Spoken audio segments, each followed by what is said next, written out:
Mm.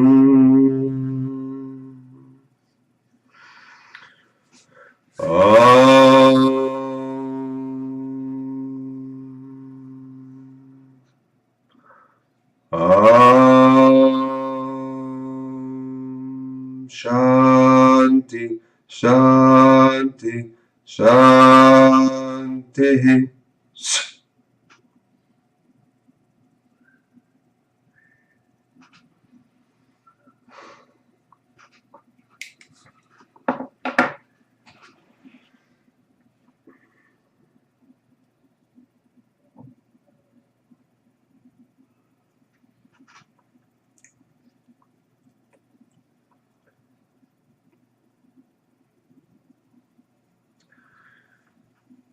Um,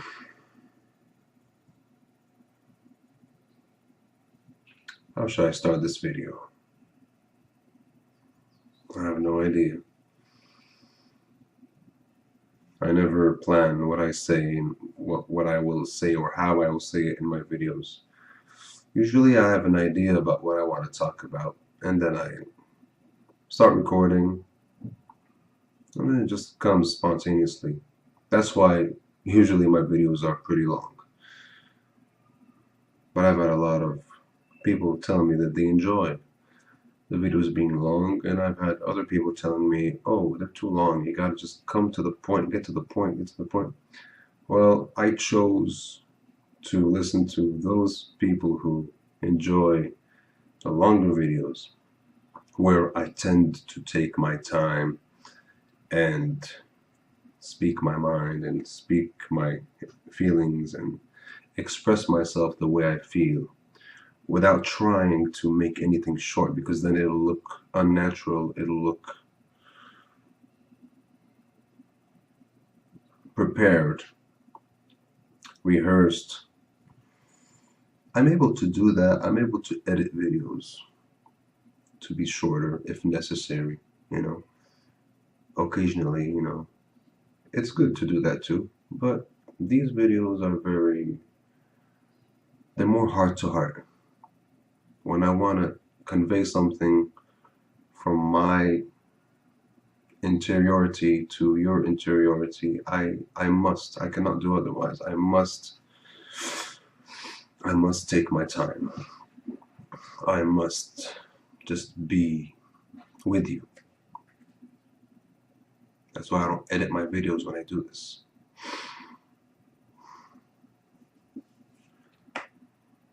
So today's talk, why do we see people as strangers and others as non-strangers?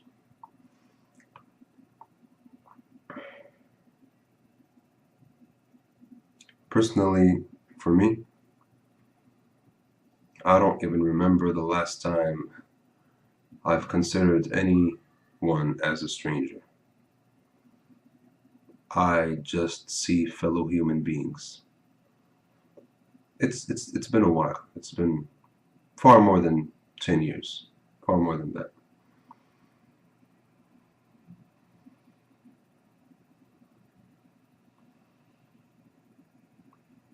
I was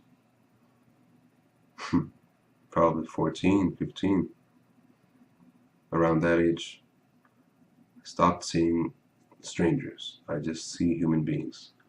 But as time went by, it intensified. Like,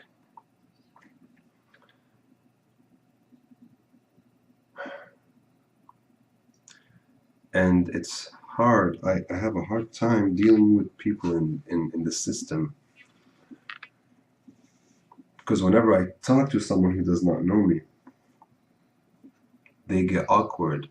They get uncomfortable just because they don't know me, or they think they don't know me. They don't know me intellectually. And for them, it's like, do I know you? I don't know you. Why are you talking to me?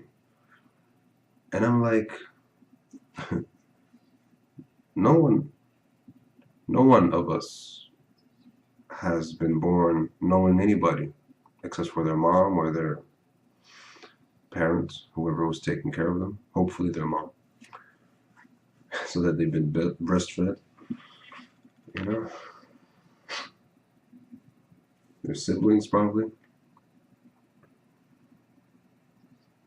I find it very primitive, very very shallow, very inhumane to consider others as strangers. Like, oh, I don't know you, don't talk to me.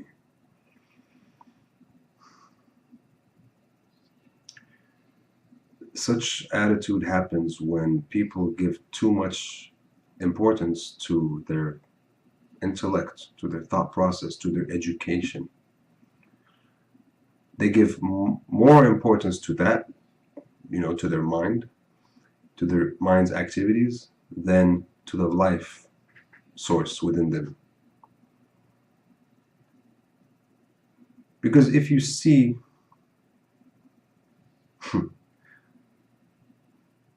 if you see someone from a point of view of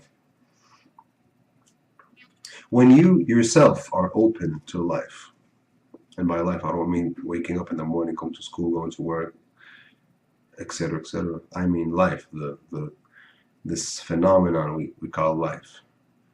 The more you're open to life, the less strangers you're going to see, and the less awkward and stupid you're going to look when dealing with fellow human beings or fellow life beings, living beings. It doesn't have to be human beings, any kind of living being.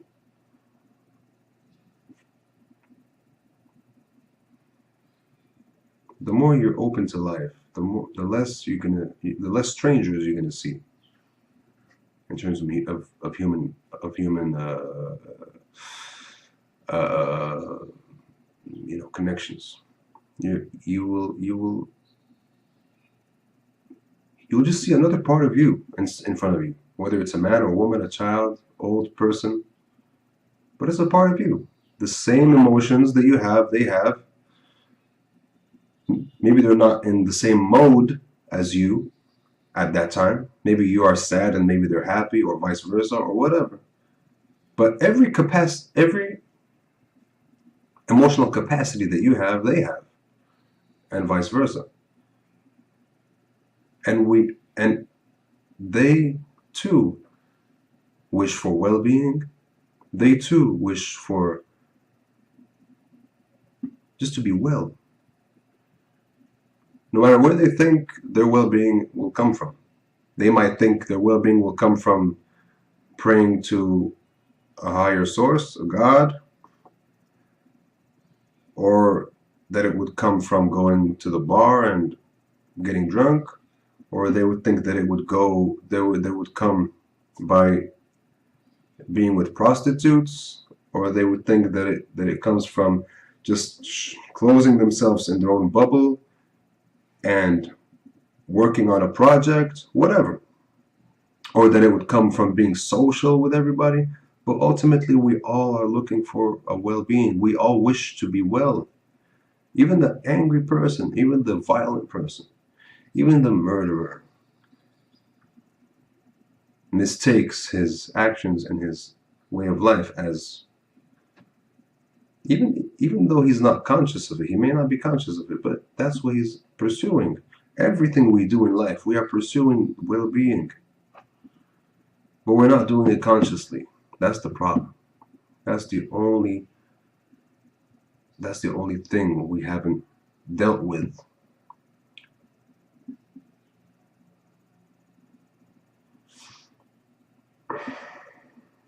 So we're all the same. We're really all the same. We're different,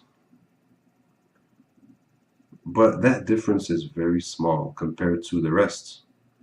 We all need to eat. We all need to drink water. We all need sunshine. We all need rain. We all need to be close to the earth to be healthy. We all need love. We all need attention. We all need affection. We all need sleep. We all need to go to the bathroom. We need all these things. We all need these things. Are these things smaller, you think, from your opinions, your way of thinking, your belief system? See, that's why you find people who embark on a spiritual path after a certain point. After a certain point, they just don't have any beliefs anymore. They don't even have opinions. I personally have no opinions. And even if I do, even if I would express an opinion every now and then, it doesn't even matter to me. Like, my opinion has no importance whatsoever. And I don't usually have any opinions. I mean, like, I would be like, oh well, I think this is what this may be. Just, but I don't know. That kind of thing. It's not like, oh well, that's just my opinion. Like how people are just going by it, and they think it's like a whole intellectual thing, and it's like, oh yeah, I have opinions. They feel smart. They think it makes them smart. Oh, I have opinions. I read books. I read books. Yeah, I'm intellectual. You are not smart. I'm sorry. You even your intellect can work against you and make you stupid. Being smart is being aware. Being intelligent is being aware. Knowing how to observe things and understand them by observing them. Not reading. I see more and more people, especially in third world countries like Morocco. Oh, I read books. I read a lot of books. I just read. I read. Oh, and I'm not talking about everybody, but a lot of people that I spoke to or that I met, they just glorify themselves. They just glory in that thing, like, oh yeah, I read all the time, and they don't say it like, they say it like with so much pride, like, yeah, like, I'm smart that way.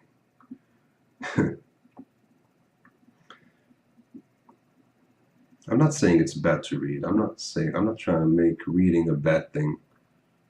It's an enjoyable thing. It could be a positive thing too, but it could also close your mind further, because you start to use your intellect for things in life which intellect has no place in, like love,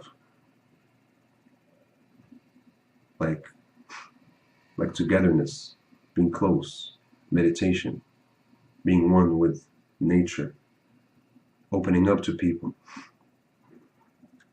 Intellect only knows how to dissect things. Intellect is a very distant kind of character.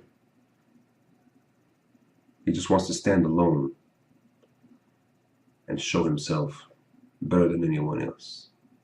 It feels in competition whenever somebody else may look more intellectual than him.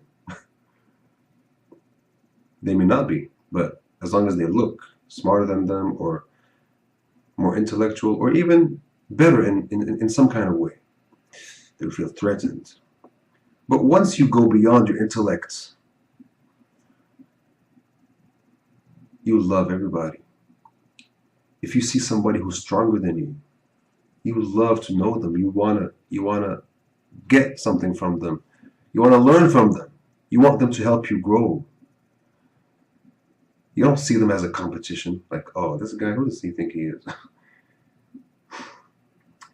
People make a fool out of themselves when they behave that way. You see, if you try to conduct your life with only the intellect, you will make a great fool out of yourself. But it's okay. We're all here to learn, right? Nobody's better than anybody. I'm not better than anybody. We're all here to learn and to grow. If we make mistakes, it's okay. As long as you recognize them, notice them, go beyond them, work beyond them, it's okay. I'm not trying to create guilt in anyone here. I'm not trying to punish anyone here. It's all right. We all make mistakes. We all make mistakes. We're human beings. It's okay. I'm not here to condemn anybody for their mistakes, but it would be very, very unfortunate to see that people defend their mistakes, uh, um,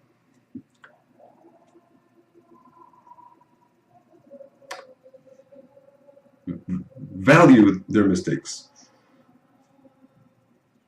uh, decorate their mistakes as something else, not being straight with themselves. That's the real problem. It's not the mistake itself. The mistake itself is very normal, very natural. It's okay. As long as you can go beyond it and accept it as a mistake by being aware, by being honest with yourself, going beyond it. So, anyways, stranger, non stranger, even those people who say, even if you're that kind of person who says, oh, I don't know this person, why would I talk to them? Think about the people you know in your life. Weren't they strangers once in your life? Then why would you create this division that, oh no, these are strangers and these people I know. These are people I know. But is your memory so short that you even forget that those people you know, even your best friends, were strangers at one point? Even your own father and family members were strangers at one point. Your mother perhaps was the closest one because she gave birth to you, because you grew in her stomach. There was a connection from the start. But everybody else was a stranger. How could you forget that? Why would you create the division? Strangers of today can be friends of tomorrow. Why would you create that division? Oh no, those are strangers. They stay away. And these are friends and they stay close to me. Everyone was a stranger because everyone is the same. Because no one is a stranger. See, it goes around like a circle. First, we think we're strangers because we don't know anybody, and then we know one person, and then more people, and then we come to realize that, hey, the idea of having strangers is just an idea. When you glorify your thoughts too much, when you glorify your education too much, your opinions too much, you believe too much, then you create strangers. They're not strangers. You are creating strangers. Oh, he's not a Muslim like me. Oh, he's a stranger. Oh, he's not he's not a Rasta like me. Oh, he's a stranger. Oh, he doesn't do yoga like me. Oh, he's a stranger. He's not a vegetarian like me. Oh, he's a stranger. You want him to be a stranger. That's the truth. It's not that he's a stranger or she's a stranger. You want them to be strangers because you don't see them like a part of you. You have more love and affection towards dogs and cats than to your fellow human beings. How shameful is that?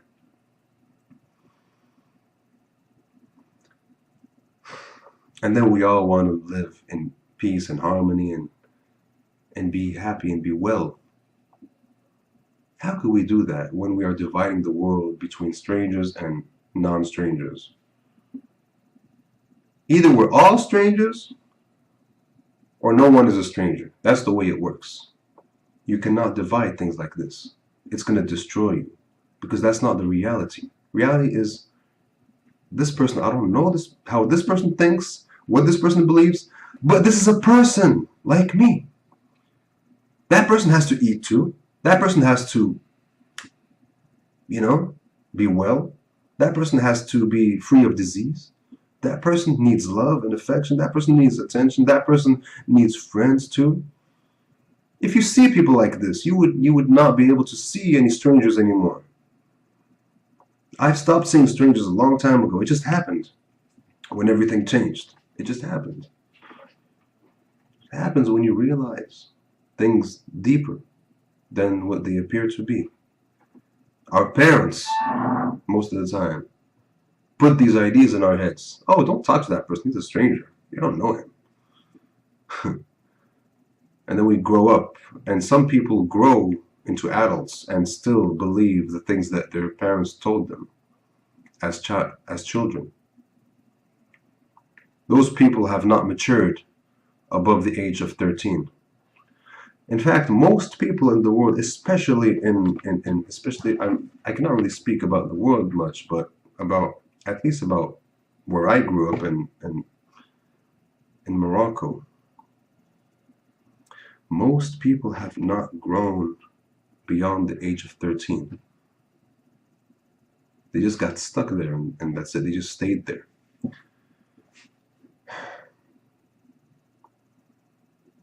So there's no stranger. There is no stranger. That's a false idea you have in your head.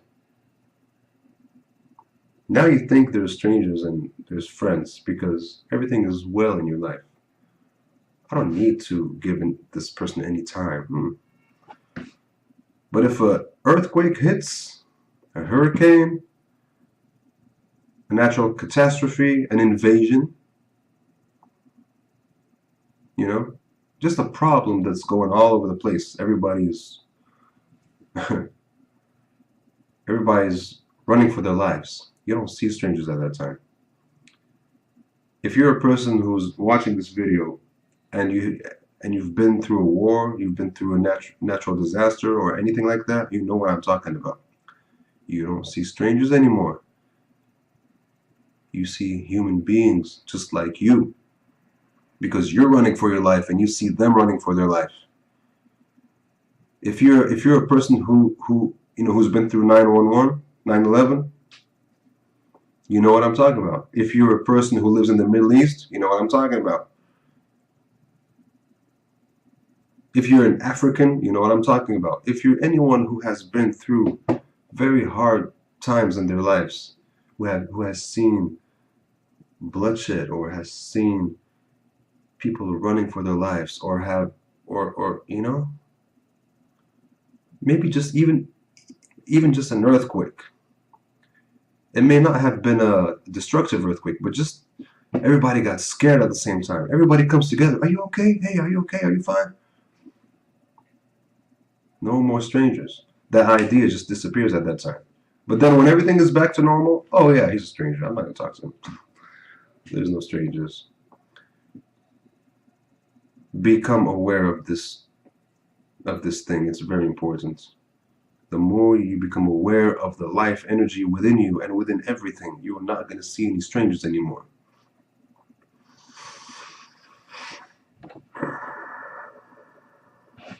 That's the message I have for today.